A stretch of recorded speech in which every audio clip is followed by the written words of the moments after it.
Welcome, lost souls. You've just stepped into Lilith Alastor Official, a place where horror meets passion, and every heartbeat might be your last.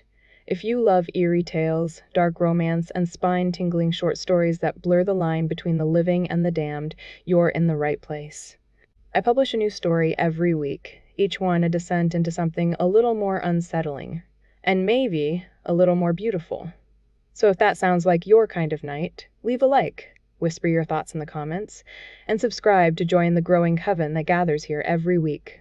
And for those who want to go deeper into the darkness, to support my work and unlock extra perks including full ebooks and audiobook versions, you can join my Patreon. The links are in my bio. Thanks so much. Now dim the lights, take a deep breath, and let the story begin.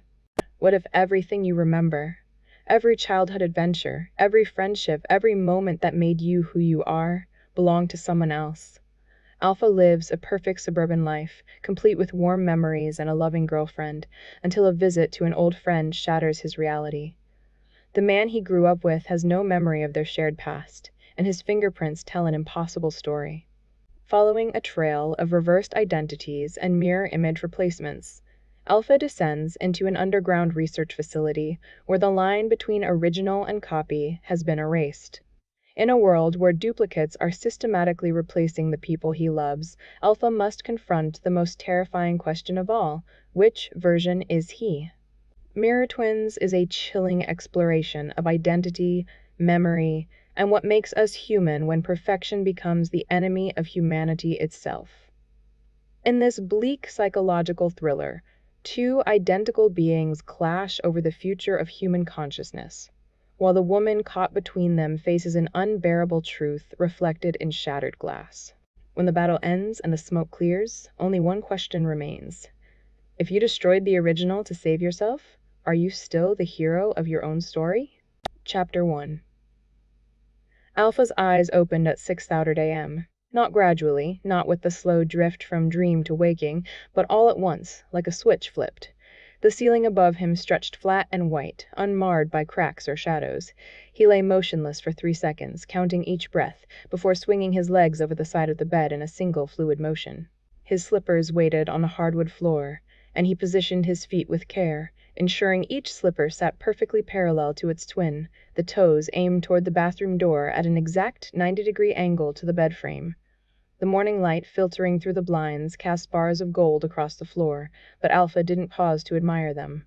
He moved through his routine with the efficiency of a machine following its programming. In the kitchen, he pulled the bag of coffee beans from the cabinet and poured a measured amount onto the digital scale. 28.5 grams. The beans tumbled across the white ceramic surface, each one identical in size and shape. Perfectly oval, perfectly brown, their surfaces gleaming with oil that caught the overhead lights. Alpha picked one up between his thumb and forefinger, rotating it slowly. No irregularities, no blemishes. He frowned, set it down, and ground the beans anyway. The burr grinder shrieked, and the sound felt too sharp, too precise, like a scalpel cutting through silence. While the coffee brewed, Alpha stood at the kitchen window and looked out at Maple Drive. 6 houses lined each side of the street, their facades arranged in perfect symmetry. White picket fences, red mailboxes, lawns trimmed to uniform height, the grass so green it looked artificial. Mrs. Chen's rose bushes bloomed in her front yard, 12 roses, 6 on each side of her walkway, each flower open to the exact same degree. Alpha's jaw tightened. He tried to remember if they'd looked like that yesterday, but the memory slipped away like water through his fingers. The coffee tasted metallic. He changed into running gear and stepped outside into air that smelled wrong. Too clean, too fresh, with an underlying tang of ozone that reminded him of hospital corridors. Alpha began his run, his feet striking the pavement in metronomic rhythm. Breath in for 4 counts, out for 4 counts. His heart rate settled into its target zone within 30 seconds. Around him, the neighborhood remained eerily still. No dogs barked, no cars started. The sun climbed higher, but the shadows it cast seemed too sharp, their edges unnaturally defined. At his desk by 8:30 a.m., Alpha arranged his workspace with methodical care. 3 pens, black, blue, red, aligned vertically along the right edge of his monitor. Notepad centered. Coffee mug placed exactly 2 inches from the keyboard's upper left corner. He picked up the black pen and examined it, then the blue, then the red. Same manufacturer, same model, same wear pattern on the clip, as if they'd been used the exact same number of times. He set them down harder than necessary, the small click against wood loud in the quiet office. Numbers filled his screen, spreadsheets, data sets, rows of perfect figures that balanced to the penny. Alpha's fingers moved across the keyboard without conscious thought, but his mind wandered to the pens, to the coffee beans, to the roses that all opened at the same angle. Someone's deep in concentration. Alpha's head snapped up. Sarah stood in his doorway, her smile warm and genuine, her dark hair falling in waves over her shoulders. She wore a blue dress that brought out her eyes, and those eyes crinkled at the corners when she grinned. Alpha's breath caught, not from her beauty, though she was beautiful, but from the mathematical precision of her features. Her face divided into perfect thirds, her eyes spaced at the golden ratio, her smile symmetrical to the millimeter. "Didn't mean to startle you," Sarah said, moving into the room. She smelled like vanilla and something underneath it, something clinical he couldn't name. "You didn't." Alpha minimized his spreadsheet. "Just lost in the work. Lost is right. You've been staring at that screen for 2 hours without moving." She perched on the edge of his desk, and Alpha forced himself not to check if she'd disturbed the alignment of his coffee mug. "Thought I'd rescue you with dinner plans. My place, 7 o'clock. I'll be there." Her hand brushed his shoulder as she left, and the touch felt electric, not in the romantic sense, but literally, like static discharge crackling between them. Sarah's apartment smelled like rosemary and garlic when Alpha arrived. She'd set the table with care-cloth napkins, matching plates, wine glasses that caught and fractured the candlelight into rainbow shards. Alpha sat across from her and watched as she served the pasta, her movements graceful and practiced. "You're doing it again," Sarah said. "Doing what?" "That thing where you analyze everything?" She speared a piece of chicken with her fork. "I can practically see the gears turning." Alpha looked down at his plate. The vegetables had been cut with surgical precision. Each carrot slice exactly 3 millimeters thick, each piece of broccoli separated into uniform florets. The pasta strands lay in parallel lines, as if arranged rather than tossed. "The cuts," he said slowly. "They're mathematically perfect." Sarah laughed, the sound bright and unforced. "You say the weirdest things. It's one of the things I love about you." She reached across the table and squeezed his hand. "My analytical weirdo." Alpha smiled because it seemed like the right response, but his eyes kept drifting to the vegetables, to the way each element on the plate maintained its position as if held by invisible forces. When he reached for the salt shaker, his hand spasmed, a brief, violent tremor that sent his fingers jerking sideways. He caught himself, grabbed the shaker with his other hand, but Sarah's eyes had narrowed slightly. "You okay?" "Fine, just—" He shook his head. "Long day." They finished dinner making small talk that felt scripted, each response following naturally but predictably from the last, like dialogue in a play they'd rehearsed without knowing it. That night, in his own bed, Alpha lay staring at the ceiling until his eyes finally closed. The dream began in white. Corridors stretched in every direction, their walls smooth and unblemished, lit by panels that gave off a cold, institutional glow. Alpha walked forward, his footsteps echoing too loudly, each sound repeating and overlapping until the echoes became a roar. He turned a corner and found another corridor, identical to the first. Then another. The walls pressed closer with each turn, the ceiling descending inch by inch. Then he was standing in a room of mirrors. 1,000 alphas stared back at him from every surface, floor, ceiling, walls. But they didn't move when he moved. One scratched his nose. Another turned to look at something behind him. A third smiled with teeth that seemed too sharp. Alpha raised his hand slowly, watching as only some of the reflections mimicked the gesture. Others continued their own actions, living their own moments, existing in their own fractured realities. He opened his mouth to scream, but the reflections spoke first, their voices overlapping into a cacophony of sound that formed a single word repeated endlessly. C-O-P. Copy, copy, copy. Alpha jerked awake, his heart hammering against his ribs. Sweat soaked through his shirt. The ceiling above him was dark and normal and blessedly real. But in the moment before he closed his eyes again, he could have sworn he saw his hand twitch, That same mechanical spasm, fingers moving independently of his will, as if controlled by something else entirely. Chapter 2. The house on Birch Street looked wrong in ways Alpha couldn't immediately articulate. Same blue shutters, same oak tree dominating the front yard. But the lawn had been ripped out and replaced with decorative gravel, the old porch swing gone, the mailbox now brushed steel instead of painted wood. Alpha stood on the sidewalk, trying to reconcile the building before him with the one that lived in his memory. The place where he and Mark had spent entire summers building elaborate fortresses in the backyard, where they'd carved their initials into the treehouse floorboards, where they'd sworn blood oaths beneath stars that seemed closer then. He climbed the steps and pressed the doorbell. A chime echoed inside, musical and sterile. The door swung open to reveal Mark, or something wearing Mark's face. Tailored charcoal suit, crisp white shirt, tie knotted with mathematical precision. His hair had been styled with product that made it gleam under the porch light. When he extended his hand, the gesture came smooth and practiced, the grip firm enough to convey confidence without causing discomfort.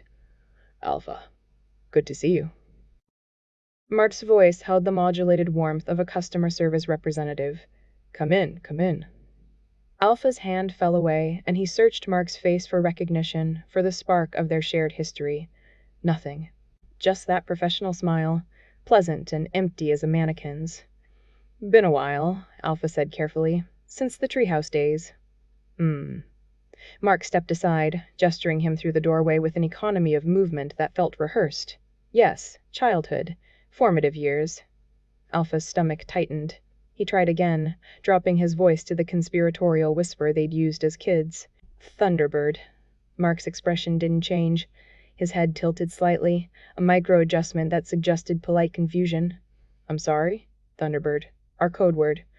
Alpha forced a laugh that came out strangled. "For the treehouse, remember? If someone said Thunderbird, we had to come running no matter what."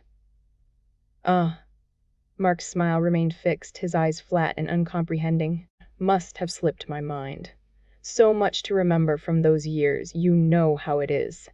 But Alpha did know how it was. Knew that you didn't forget the passwords and secret handshakes that had defined your entire childhood. He followed Mark into the house, his footsteps loud on hardwood floors that looked freshly refinished. The interior had been gutted and rebuilt, where Mrs. Henderson's floral wallpaper had once bloomed. Smooth, white walls, stretched, unbroken. The layout remained the same, but everything else had been scraped away and replaced with minimalist furniture in grays and blacks. Mark moved through the space with fluid precision, each gesture economical, nothing wasted. Alpha remembered the Mark who'd crashed into furniture, who'd tripped over his own feet during soccer games, who'd knocked over at least 3 glasses at every dinner. This Mark glided. "Coffee?" Mark asked, though he was already moving toward the kitchen before Alpha could respond. Alpha's eyes tracked upward to where Mark's hairline met his forehead. His breath caught. The scar, the one Mark had gotten at age 7 when he'd fallen out of the treehouse and split his eyebrow on an exposed nail, was gone. The skin above Mark's left eye stretched smooth and unblemished, as if the accident had never happened. Alpha's pulse hammered in his temples. "Actually, yes. Coffee would be great."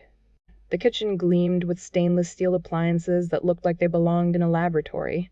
Mark operated an espresso machine that hissed and steamed, producing 2 perfect cups of dark liquid that he set on the granite island. Alpha wrapped his hands around the cup, using the heat to ground himself. "So," Mark said, leaning against the counter with studied casualness, "what brings you by?" "Looking to leverage some synergies? I've been working on some exciting paradigm shifts in the tech sector." The words hit Alpha like physical blows. Mark had never talked like this, had never used corporate buzzwords or spoken in the language of business school automatons.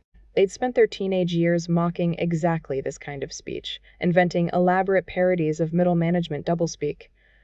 Alpha's eyes swept the living room visible through the kitchen doorway. Not a single photograph. No framed pictures of family vacations or childhood milestones.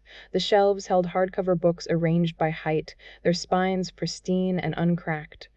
Where were the baseball trophies? The dented guitar Mark's dad had given him? The collection of comic books they'd accumulated?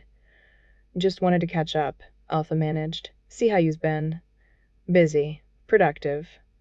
Mark sipped his espresso, his eyes never quite meeting Alpha's, instead focusing on a point somewhere past his left shoulder. The stillness of that gaze felt wrong, predatory in its complete lack of movement, like a spider waiting in its web. The grind never stops, you know? But that's the price of success. Alpha set down his cup with a sharp click. Remember Buster? Buster? Your dog. The golden retriever. We used to take him to the creek.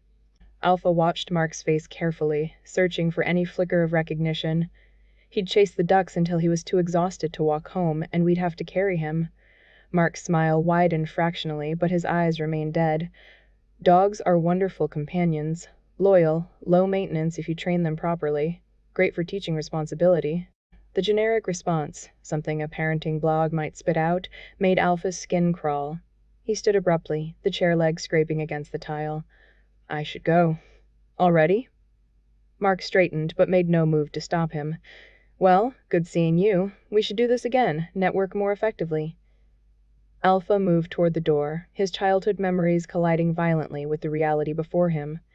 Mark had scraped his knees climbing trees, had cried when his hamster died, had laughed until he couldn't breathe at stupid jokes. That person was gone, replaced by this hollow thing in expensive clothing, speaking in borrowed phrases, wearing a face Alpha recognized but could no longer name as friend. At the threshold, Alpha turned back. Mark stood in the hallway, his posture perfect, his expression pleasant and utterly vacant. The light from the chandelier cast his face in sharp relief. No lines, no character, just smooth planes and artificial symmetry. Take care, Mark said. Alpha didn't respond. He stepped out into the evening air, which suddenly felt colder than it should have been for late spring. Behind him, the door clicked shut with a sound like a vault ceiling. He walked quickly back to his car, his hands shaking as he fumbled for his keys. Inside the vehicle, Alpha gripped the steering wheel and tried to steady his breathing. He looked back at the house, that blue shuttered building where he'd spent countless hours, where he and Mark had built kingdoms out of cardboard and imagination. A silhouette appeared in the upstairs window, Mark's figure, backlit and motionless, watching him. Alpha started the engine and pulled away, his mind racing. The missing scar, the blank expression, the complete absence of their shared history. Two possibilities clawed at him.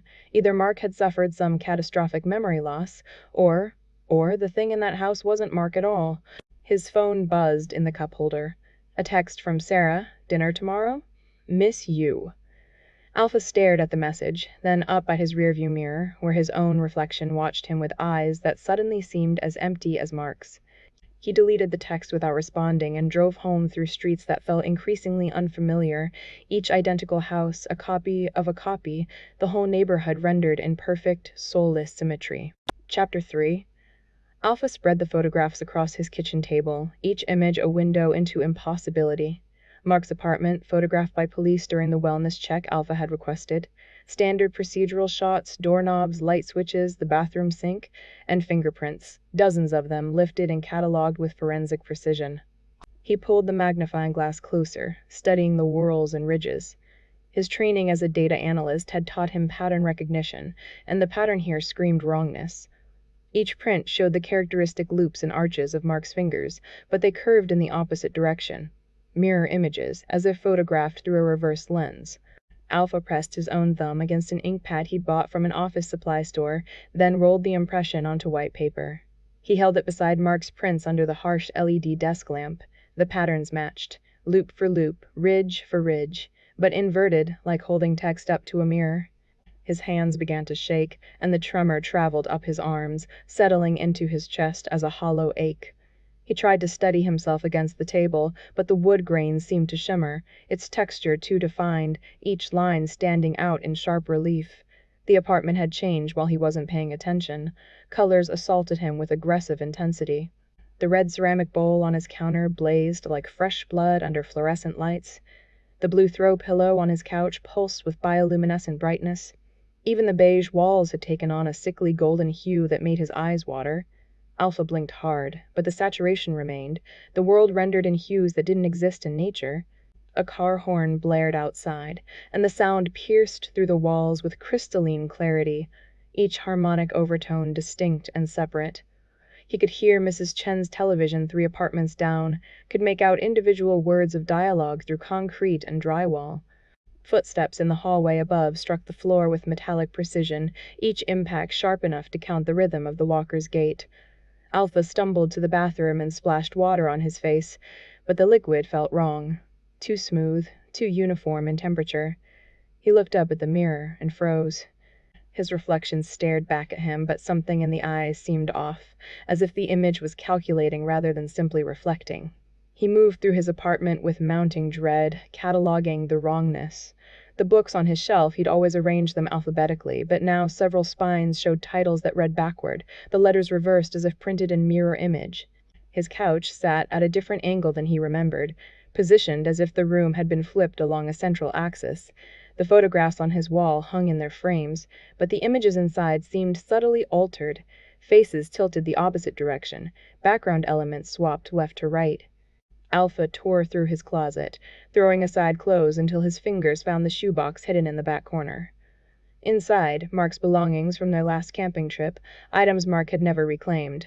A compass, a pocket knife, and beneath them a leather-bound notebook Alpha had forgotten existed. The pages crackled as he opened them, filled with Mark's handwriting. Or what should have been Mark's handwriting.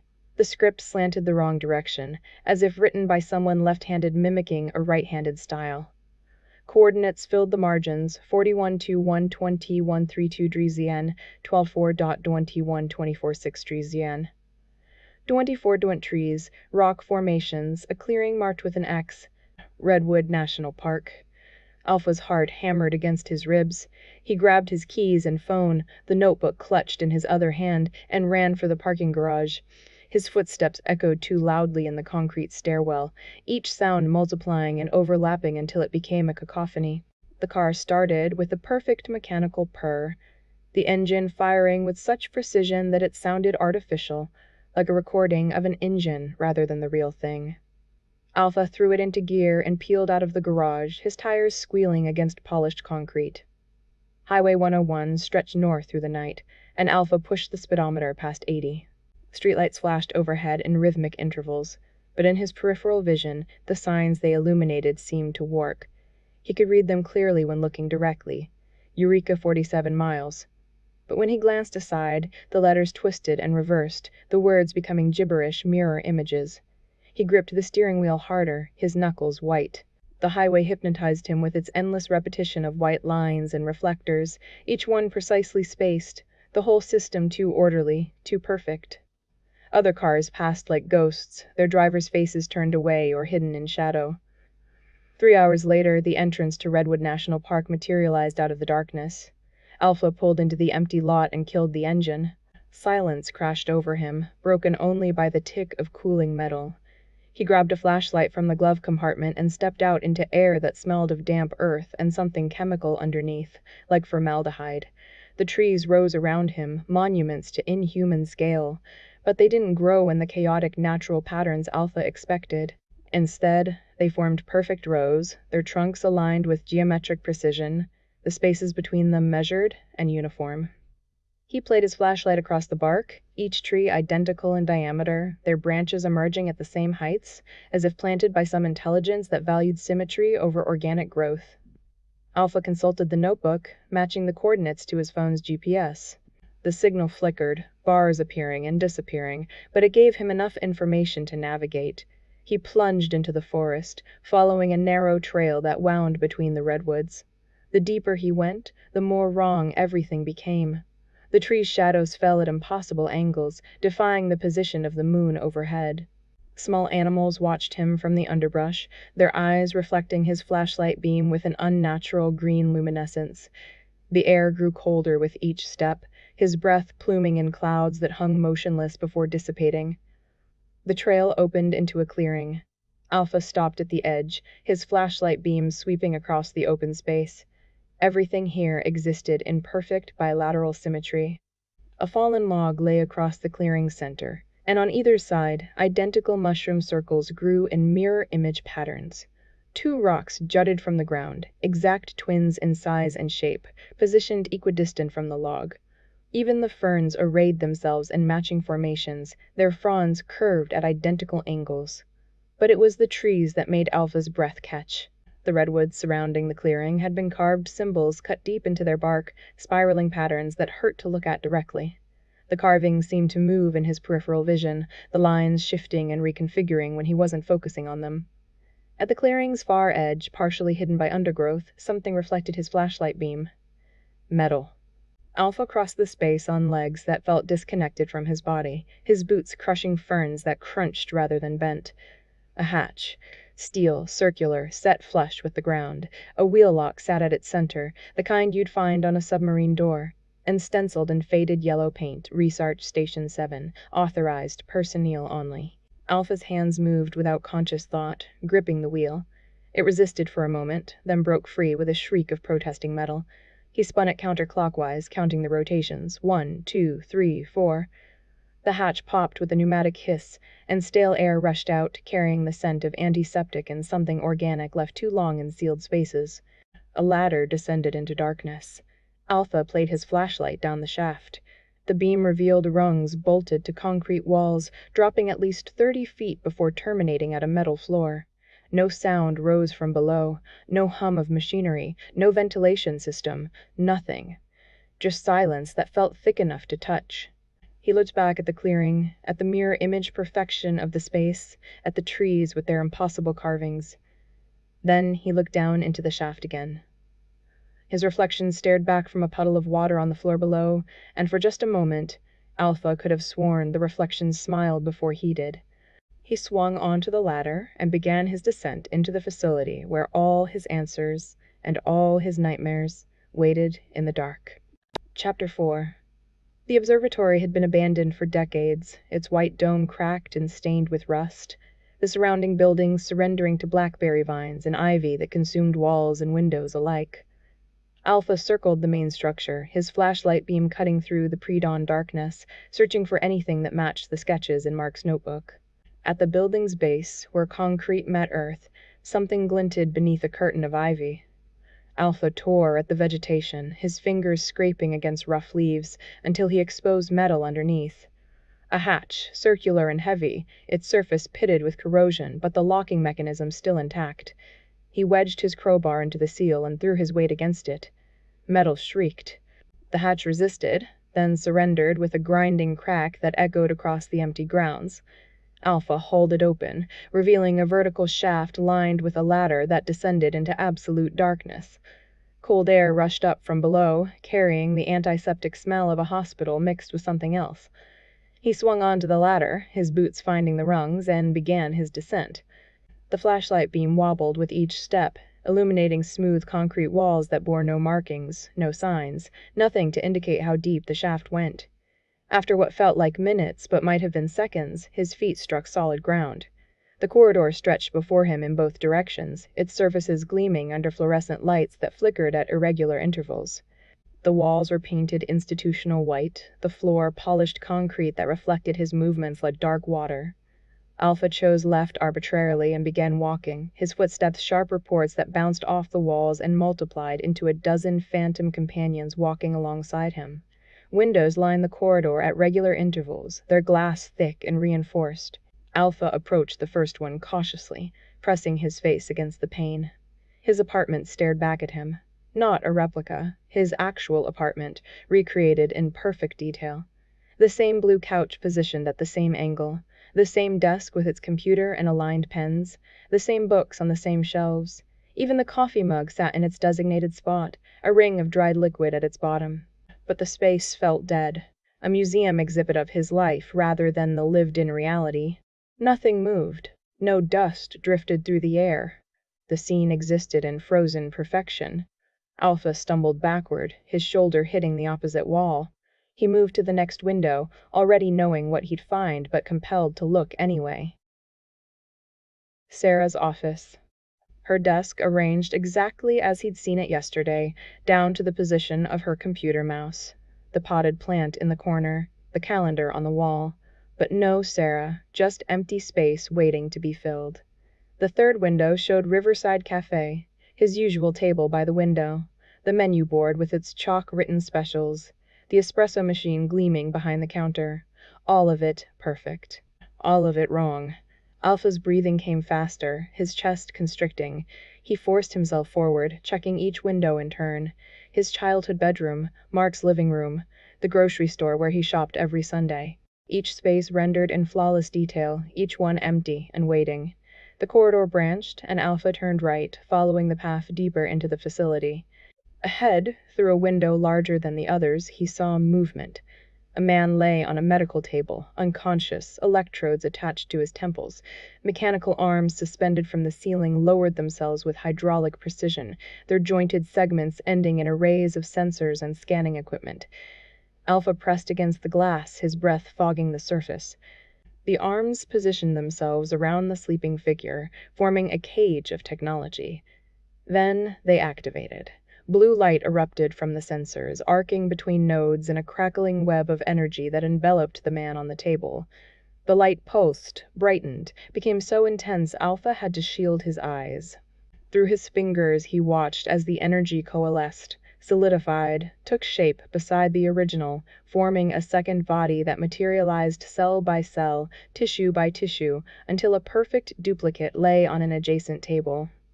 Both men breathed in synchronized rhythm. Both had the same facial features, the same build, the same hands. Alpha's stomach lurched, and he backed away from the window, his mind fragmenting into sharp edges of understanding. This was how Mark had been replaced. This was how it was all done.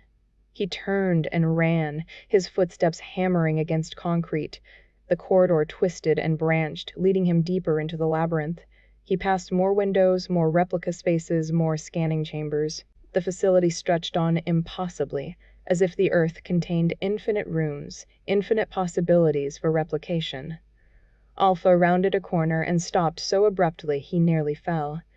20 feet ahead, a figure stood before a wall of monitor screens, hands clasped behind his back, studying the displays with focused intensity. The screens showed security footage, Alpha's morning routine, his drive to work, his dinner with Sarah, every moment of his life captured and cataloged. The figure wore the same clothes Alpha wore, had the same build, the same posture. When he turned, the face he showed was Alpha's own. Beta's expression cycled through emotions in rapid succession: surprise, recognition, calculation. Then it settled into something cold and appraising. He took a step forward, and Alpha mirrored the movement without conscious thought. They stood in the humming fluorescent silence, breathing in unison, chests rising and falling together. "So you found it," Beta said, his voice identical to Alpha's, but flatter, stripped of the unconscious warmth that colored normal speech. "I wondered if you would." Alpha opened his mouth, but no words came. He was staring at himself, at a version of himself that moved with slightly more precision, whose eyes held an analytical detachment that felt both familiar and alien. "The memories they gave you," Beta continued, taking another step closer. "Are they bothering you yet? The inconsistencies? The way things don't quite add up? What have you done?" Alpha's voice came out hoarse. "Mark, the others, how many? Necessary iterations." Beta's head tilted, a gesture of mild curiosity. "Evolution requires replication. Improvement requires replacement. You, of all people, should understand efficiency. I'm not—" Alpha shook his head violently. "I'm not part of this. Aren't you?" Beta smiled, and the expression looked wrong on a face Alpha knew from mirrors. "Subject Alpha. Research designation 7A. Created January 15, 2008. Template source, composite genetic material, batch 7. You've always been part of this." The words landed like physical blows. Alpha felt his knees weaken, but he locked them, refusing to fall. "You're lying. I'm showing you the truth." Beta gestured at the monitors. "They gave you memories, childhood, friendships, a life you never lived. But the real you, the one who existed before the memories, he's been gone for years. You're what they made to replace him." Alpha's hand shot to his head, pressing against his temple where a sudden pressure had built. Fragments of memory collided, the white corridors from his dreams, the feeling of wrongness that had followed him since waking, the perfect precision of his morning routine. Not habits learned over time, but programming executed flawlessly. Beta's hand moved slowly toward a red button on the wall beside the monitors, his fingers extending while his eyes never left Alpha's face. The gesture was deliberate, telegraphed, a test or a threat or both. "Don't," Alpha said, the word more breath than sound. "Then what?" Beta's finger hovered an inch from the button. "You've seen too much. You know what we're doing here. Every moment you remain free, the project risks exposure." His finger descended another fraction. "I'm giving you one chance. Join us. Help us. Or—" Alpha lunged forward, closing the distance between them in 3 strides. His hand clamped around Beta's wrist, yanking it away from the alarm. They grappled, 2 identical bodies struggling for dominance, their movements synchronized from the same template but diverging in intent. Beta's knee drove into Alpha's stomach, and Alpha responded with an elbow to Beta's jaw. They crashed against the monitors, screens cracking under their combined weight. Alert tones began shrieking through the facility, lights shifting from white to red. Beta broke free and ran, and Alpha pursued him deeper into the facility's heart, toward whatever truth waited in the darkness ahead. Chapter 5. Beta moved through the facility with the confidence of someone who knew every corridor, every door, every hidden passage. Alpha followed, his legs burning with exhaustion, his mind fracturing under the weight of what he'd already seen. They descended 3 more levels via a service elevator that groaned and shuddered, its cables singing with metallic strain. The hidden chamber sat at the facility's deepest point, accessible only through a biometric scanner that recognized Beta's palm print. The door hissed open, revealing a circular room whose walls were covered floor to ceiling with illuminated panels. Genetic schematics sprawled across them in intricate detail, double helices that spiraled and branched, sequences of base pairs rendered in colors that shifted and pulsed. Alpha stepped inside, his eyes tracking across the displays. 2 sequences dominated the walls, labeled Subject 7A and Subject 7B. He moved closer, comparing them strand by strand. Identical. Every gene matched, every marker aligned. The sequences were mirror images of each other, perfect duplicates down to the molecular level. "We're the same," Beta said from behind him. "Not brothers, not even twins in the traditional sense. We're iterations of the same template, grown in parallel environments to test a single question." Beta's hand moved across a control panel, and the center of the room erupted with light.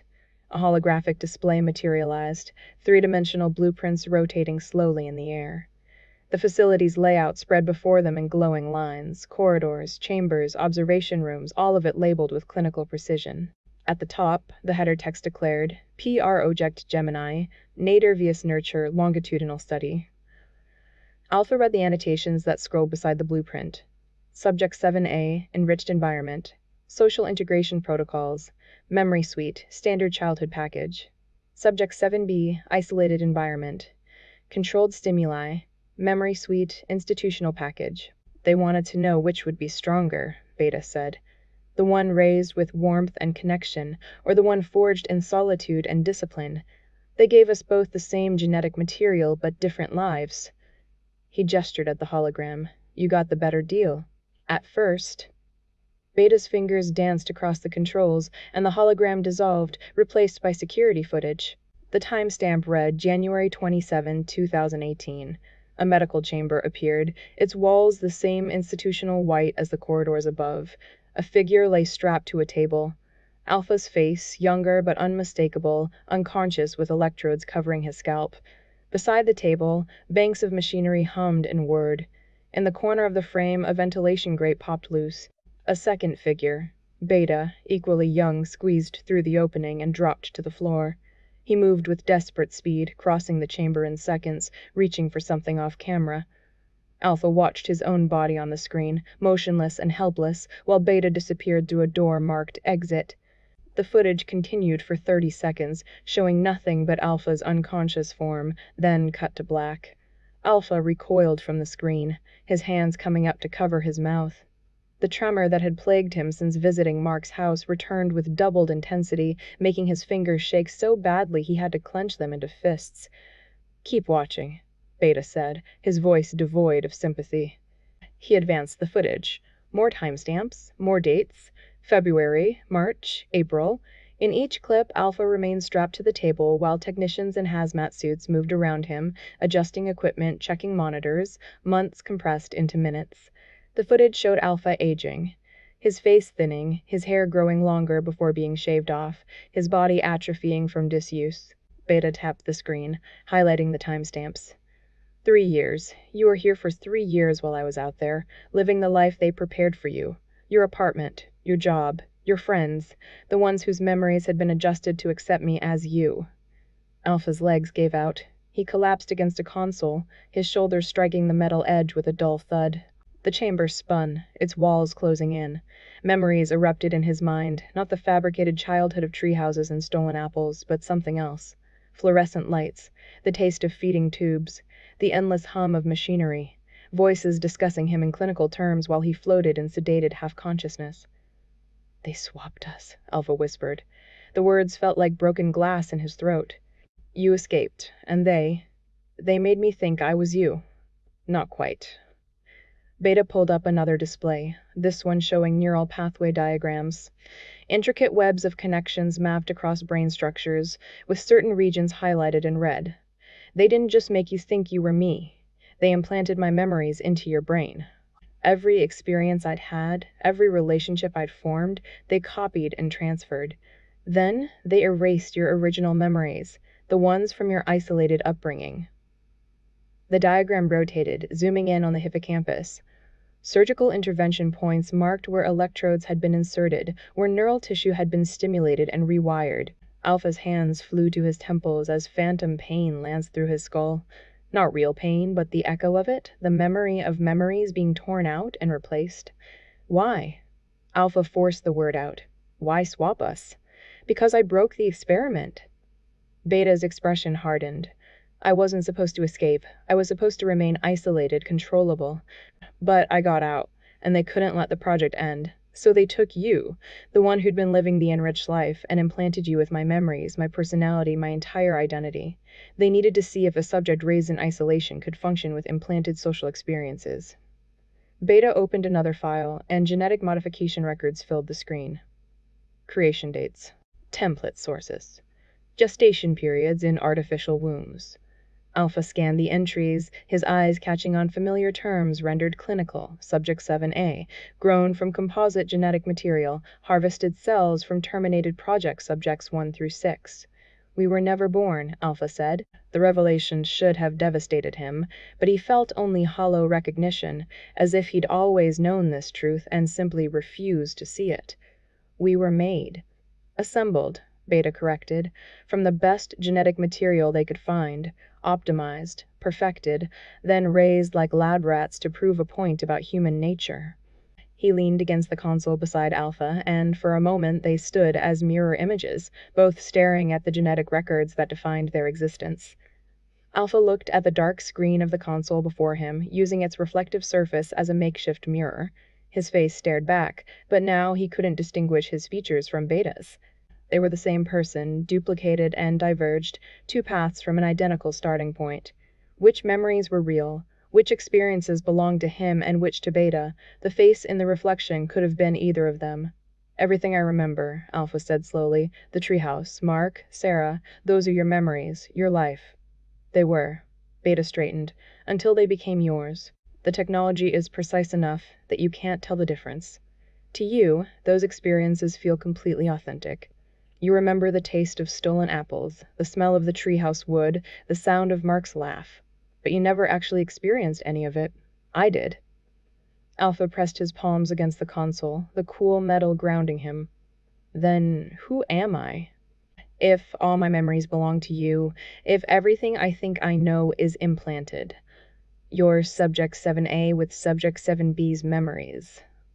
Beta's voice softened fractionally. "You're what they made you, just like I am." "And the project?" Alpha looked up at the holographic blueprints still rotating above them. "The replacements? Mark? The others?" Beta's expression shifted, something dark sliding behind his eyes. "That's phase 2, the part you interrupted by coming here." He moved toward the chamber's exit. "Come on, there's more you need to see. The duplication lab is 3 floors up. That's where it all really begins." Alpha pushed off from the console, his legs unsteady but functional. He followed Beta toward the door, his reflection fragmenting and multiplying in the room's polished surfaces, a dozen versions of himself, each one as lost and uncertain as the last. Behind them, the genetic schematics continued their endless display, two identical sequences pulsing with light, neither more real than the other. Chapter 6. The fire escape door exploded outward under Alpha's shoulder, slamming against brick with a metallic clang that echoed down the rain-slicked alley. He stumbled through, his lungs burning, his clothes soaked from the downpour that had started 20 minutes ago. Behind him, sirens wailed, not the distant soundtrack of urban life, but close and converging, a net drawing tight. Alpha pressed his back against the wet brick wall, trying to control his breathing. Rain hammered the pavement, turning the alley into a shallow river that carried cigarette butts and broken glass toward the storm drains. The water reflected the intermittent flash of red and blue from the street beyond. Two figures appeared at the alley's entrance, their silhouettes backlit by the police cruisers. They moved into the space with flashlights raised, the beams cutting through rain in synchronized sweeps. Alpha watched them advance, noting how they moved. Not like partners with individual styles, but like two limbs controlled by a single mind. Their footsteps landed simultaneously, their heads turned at identical angles. Even their breathing synchronized, visible as twin plumes of condensation in the cold air. Alpha slid sideways along the wall, keeping the dumpster between himself and the searchers. The metal container reeked of rotting food and something chemical that made his eyes water. He crouched behind it, peering through the gap between the dumpster and wall. The duplicate officers stopped 10 feet away. One spoke into his radio, the words crackling with static. "Nothing in Sector 7, moving to 8. They turned in unison and retreated toward the street. Alpha waited, counting to 30, before breaking from cover. The fire escape ladder hung above him, its lowest rung 8 feet off the ground. He jumped, his fingers catching the rust-corroded metal, and began hauling himself upward. The ladder groaned under his weight, each rung slick with rain and decades of accumulated grime. Alpha's hand slipped twice, his heart lurching as gravity tried to reclaim him. Below, the alley stretched dark and treacherous. He forced himself to focus on the next rung, then the next, climbing through the downpour until he reached the third-floor landing. From there, another ladder led to the roof. Alpha scaled it quickly, his muscles screaming, and pulled himself over the edge onto the flat expanse of gravel and tar paper. The city spread before him, its lights diffused by rain into watercolor smears. Directly below, police cruisers converged on the building he'd just fled, 6 vehicles forming a perimeter, their emergency lights painting the wet pavement in urgent colors. Officers emerged from the cars, duplicates all of them, moving with that same unsettling synchronization as they established search patterns. Alpha turned away, scanning the rooftops. The facility lay 3 blocks northeast, hidden beneath what the city believed was an abandoned textile factory. To reach it on foot through those streets meant running a gauntlet of patrols, but the rooftops offered a different path. He backed up 15 feet, measuring the distance to the next building with his eyes. The gap looked narrow, maybe 6 feet, but the landing point sat 2 feet lower than his launch point, and the gravel would offer uncertain footing. Alpha shook out his legs, took 3 deep breaths, and ran. His boots pounded across the rooftop. At the edge, he launched himself into empty air, the gap yawning beneath him with darkness and the promise of broken bones. For a moment, he hung suspended, rain pelting his face, the city holding its breath. Then he struck the opposite roof, his feet sliding on wet gravel. He tucked and rolled, momentum carrying him across the rooftop until his shoulder struck a ventilation unit with bruising force. Pain flared down his arm, but nothing felt broken. Alpha pushed himself up, breathing hard, and continued. 2 more rooftops, 2 more jumps. The third building, the textile factory, loomed ahead, its roof flat and featureless except for a cluster of industrial air conditioning units and a maintenance hatch secured with a padlock. Alpha pulled the crowbar from his belt, jamming the curved end into the padlock's shackle. He wrenched downward, his full weight behind the motion. Metal shrieked. The lock held for 3 seconds, then snapped with a crack that seemed impossibly loud. Alpha tore the hatch open, revealing a ladder descending into darkness.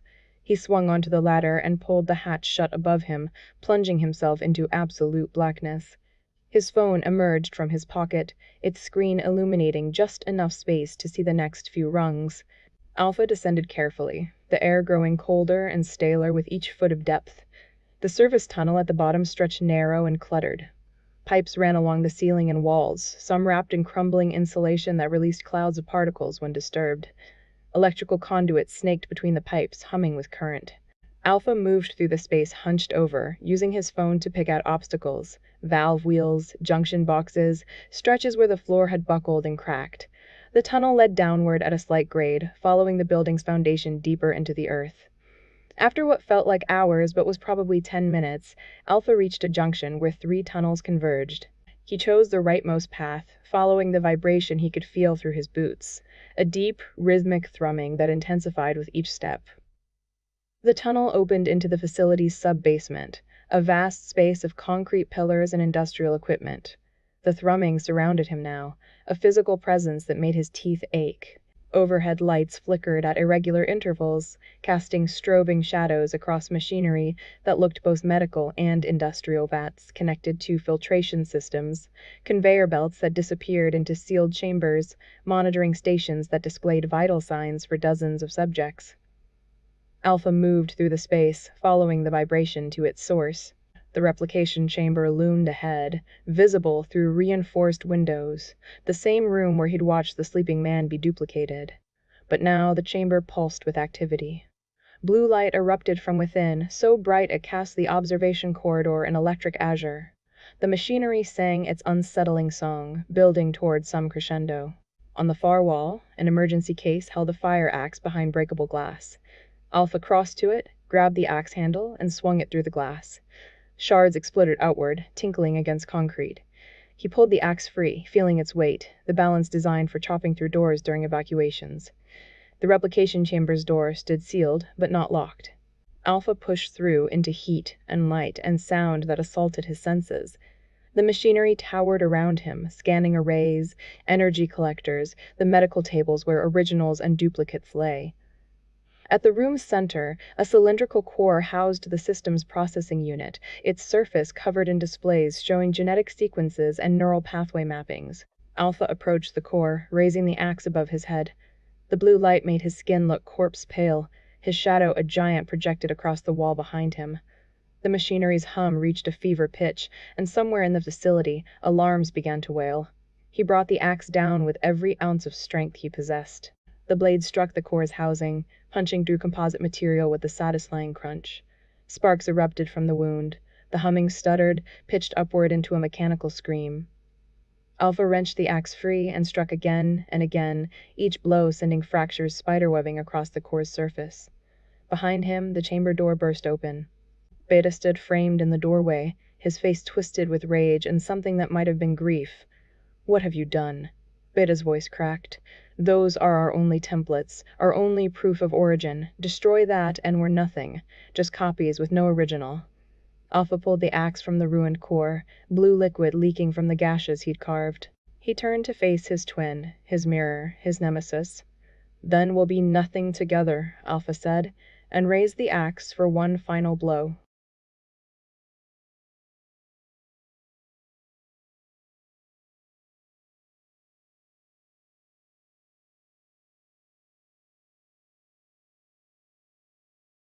Chapter 7.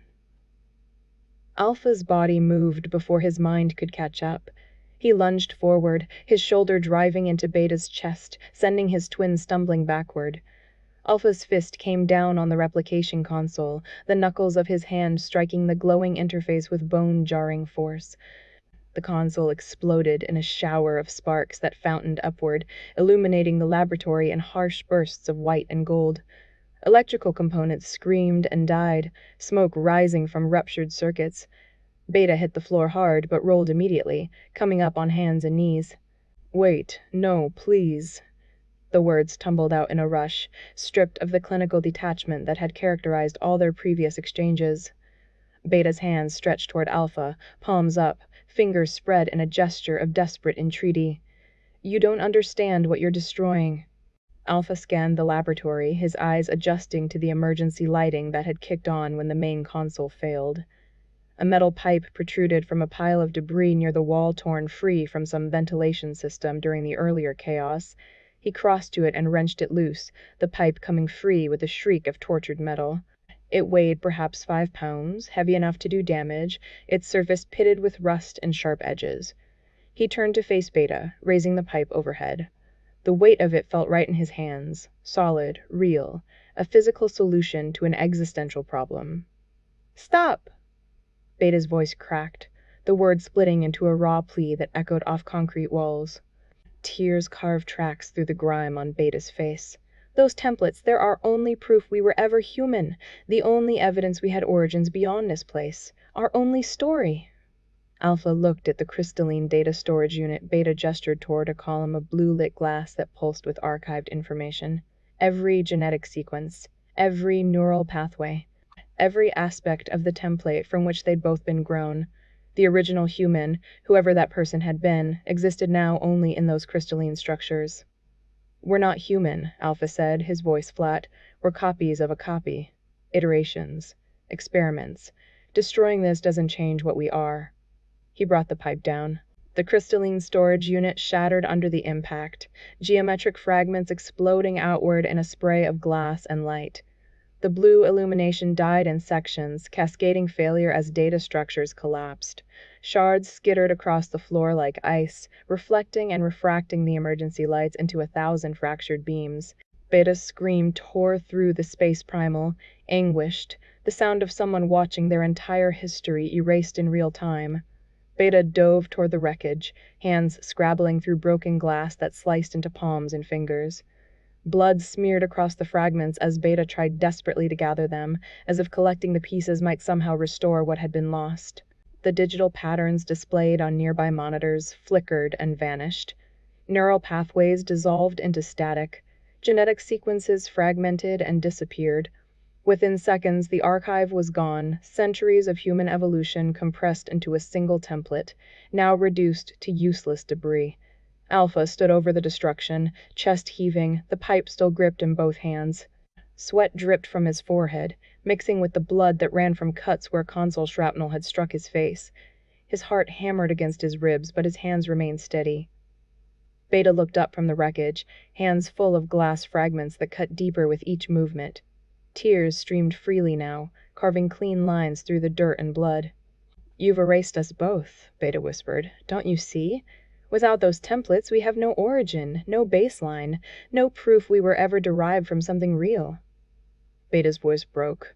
"We're nothing now, just empty shells pretending to be human." The words should have devastated Alpha, but instead they brought a terrible clarity. He looked down at Beta, at himself, at the mirror that had shown him everything he feared and everything he'd become. The pipe felt heavier in his hands, its weight shifting from tool to burden. "Maybe that's all we ever were," Alpha said quietly, but even as he spoke, doubt crystallized in his mind. If they were both copies, both derivatives of some lost original, then which of them had the right to exist? Which version was closer to human? Which one deserved Sarah's love, Mark's friendship, the life that had been constructed on a foundation of manufactured memories? His grip tightened on the pipe. Blood from Beta's hands pooled on the floor, mixing with chemical spills and broken glass. In that pooled blood, Alpha saw his own reflection, distorted, unrecognizable, a stranger wearing a familiar face. Beta saw the shift in Alpha's expression. "What are you?" Alpha swung the pipe with brutal efficiency. No hesitation, no mercy. The metal arc traced through air and connected with Beta's temple with a sound like a hammer striking meat. The crack echoed through the laboratory, too loud, too final. Beta's eyes went wide, then unfocused. The body collapsed sideways, head striking the concrete floor with another dull thud. Blood spread from the impact point, dark and viscous under emergency lighting. Beta's hands relaxed, glass fragments tumbling from nerveless fingers. Alpha stood motionless, the pipe still raised, his body frozen in the completion of its killing arc. He waited for Beta to move, to breathe, to offer some sign that this wasn't irrevocable. But Beta lay still, chest neither rising nor falling, eyes staring at nothing. The laboratory's remaining systems hummed around them. Ventilation, emergency power, automated monitoring equipment that tracked vital signs that no longer existed. Alpha lowered the pipe slowly, the metal dragging across the floor with a scraping sound that set his teeth on edge. He looked at Beta's body, at the spreading pool of blood, at the shattered templates that glittered like fallen stars. Victory tasted like ash in his mouth. He'd destroyed the duplication equipment. He'd eliminated the threat of replacement. He'd won. But standing there amid the wreckage, staring at his own corpse, Alpha felt only the hollow emptiness that came from erasing the last person who'd known the truth about what he was. Alpha dropped the pipe. It clanged against concrete, rolled a few feet, and came to rest against Beta's outstretched hand. He turned away from the body, from the shattered templates, from the evidence of what he'd done. He took one step toward the door, then another. Each movement felt mechanical, programmed, as if he were following instructions coded into his DNA. Behind him, unseen in the shadows, an observation window reflected his departure. In that reflection, his face looked exactly like Beta's. Same features, same expression, same eyes that held too much understanding and not enough humanity. Alpha walked away, leaving the truth behind in a pool of blood and broken glass.